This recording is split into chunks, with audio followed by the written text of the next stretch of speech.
I didn't really think about whether it was going to, what kind of series it was going to be. I just read the scripts and knew that they were really good scripts. I mean, Mick's a fantastic writer, and he understands the human condition really well, and about relationships, and they were very character-driven rather than plot-driven, which are most of the scripts that you get sent. So I knew that they were good, and I knew that it was a wonderful project to do. I just wasn't sure whether people would get it or not, whether it would be action-packed enough, or, you know, I mean, no one gets raped or murdered or, you know, kidnapped or... but... So yeah, I just really hoped, I mean, I was desperate to do it, and I just hoped people that would get it, you know.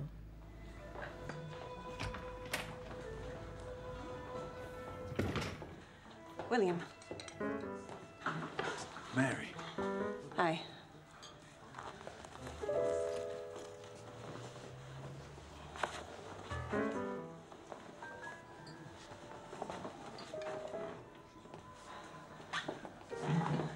I thought we'd skip the opening exchanges about nothing in particular.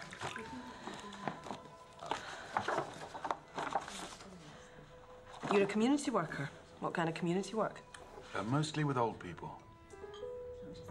Yeah, let's not talk about work. I mean, work's while we're here. If we met people at work, we wouldn't have to do this, eh?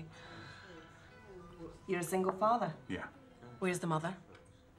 I'm only interested because I was out with a guy the other night and his wife turned up. Really? Well, there's not much chance of mine doing that. She's dead. Oh. They should put that down here. I ticked the box. Can I ask how? A traffic accident. She was knocked down 3 years ago. Oh. Sorry, are you smiling? Yeah. But not about that. So why the smile? I don't know you well enough yet. I didn't run her over, if that's what you're thinking. I wasn't, no, but thanks for the thought. What appealed to me was, because I didn't know anything about undertaking, but I found that I'd recently learned a little about midwifery when my daughter was born and all that, and seeing it was written by a man, and you thought, my God, he must really know that have been through this a few times, and it wasn't just someone who'd been through a book looking for info on it. It was from a personal point of view, and things to do with childbirth. And then, of course, you find out that Mick's got an extraordinarily big family, hasn't he?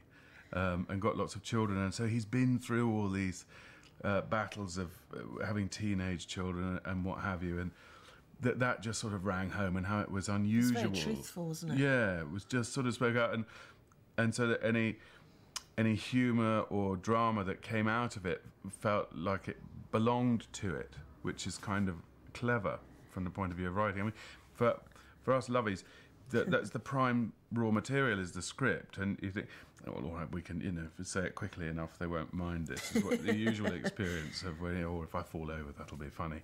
But this stuff was like, wow, it's really engaging and interesting. And as the scripts sort of came in, everyone had a massive surprise, didn't they? Something you'd never seen coming. And that's been true throughout. And also, you would never, and also it was, you know, a lot of the time you have to, especially as an actor with an average script, you have to manufacture relationships and sort of and really work at them, you know, to sort of make them believable. With this, it seemed very easy. It almost became too easy. Martin and I were told off all the time at the beginning for getting on too well. Getting on too well, yeah, because we knew what was coming, you know. And the note from the director was always, no, you haven't actually, you know, got together yet. There has to be a sense of awkwardness of, you know, that first meeting and stuff. So if anything, we had to sort of work backwards, which is very unusual. As I say, you know, you have to manufacture relationships a lot from scripts. You have to drench every last, but you didn't have to do that with these scripts at all. What do you do with that? I guess you just pour it over this.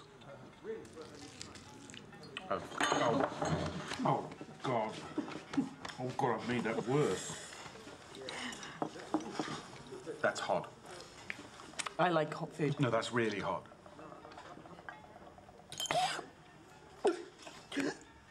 Don't you dare ask for water.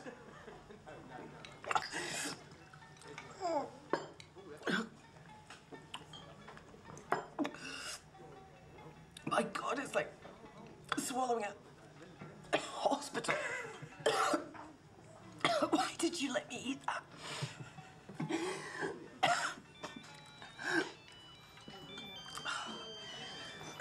Excuse me.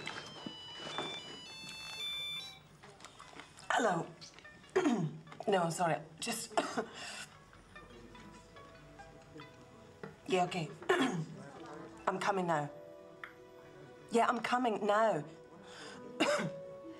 I'm really sorry. I've been called. I've got to go. Sorry.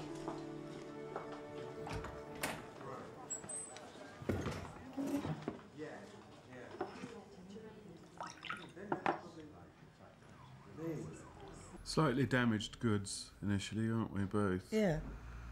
And also, I think as lots of people do, if you're very busy, to go to a dating agency must take an amazing courage and sort of, and not an admission of defeat, I think as a lot of people say, it's just a sort of quite practical sort of thing and a clever way of going about it maybe.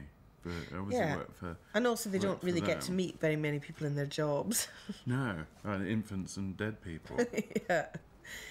And also they're very different. I mean, they come from very different backgrounds, but they're both, I think they've both got the same principles and both got the same set of morals.